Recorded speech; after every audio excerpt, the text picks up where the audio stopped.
فكذبوا فإنهم لمحضرون إلا عباد الله المخلصين وتركنا عليه في الآخرين سلام على ياسين إنا كذلك نجزي المحسنين إنه من عبادنا المؤمنين. وإن لوطا من المرسلين إذ نجيناه وأهله أجمعين إلا عجوزا في الغابرين ثم دمرنا الآخرين. وإنكم لتمرون عليهم مصبحين وبالليل أفلا تعقلون. وإن يونس لمن المرسلين إذ أبق إلى الفلك المشحون فساهم فكان من المدحضين فالتقمه الحوت وهو مليم فلولا أنه كان من المسبحين للبث في بطنه إلى يوم يبعثون فنبذناه بالعراء وهو سقيم وأنبتنا عليه شجرة من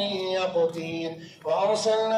وأرسلناه إلى 100,000 أو يزيدون فآمنوا فمتعناهم إلى حين. فاستفتهم لربك البنات ولهم البنون أم خلقنا الملائكة إناثا وهم شاهدون ألا إنهم من إفكهم ليقولون ولد الله وإنهم لكاذبون أصطفى البنات على البنين ما لكم كيف تحكمون أفلا تذكرون أم لكم سلطان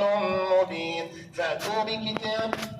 بكتابكم إن كنتم صادقين وجعلوا بينه وبين الجنة نسبا ولقد علمت الجنة إنهم لمحضرون إلا عباد الله المحضرين سبحان الله عما يصفون إلا عباد الله المخلصين فإنكم وما تعبدون ما أنتم عليه بفاتنين إلا من هو صاد الجحيم وما منا إلا له مقام معلوم وإنا لنحن الصافون وإنا لنحن المسبحون وإن كانوا ليقولون لو أن عندنا ذكرا من الأولين لكنا عباد الله المخلصين فكفروا به فسوف يعلمون ولقد سبقت كلمتنا لعبادنا المرسلين إنهم لهم المنصورون وإن جندنا لهم الغالبون فتول عنهم حتى حين وأبصرهم فسوف يبصرون أفبعذابنا يستعجلون فإذا نزل بساحتهم فساء صباح المنذرين وتول عنهم حتى حين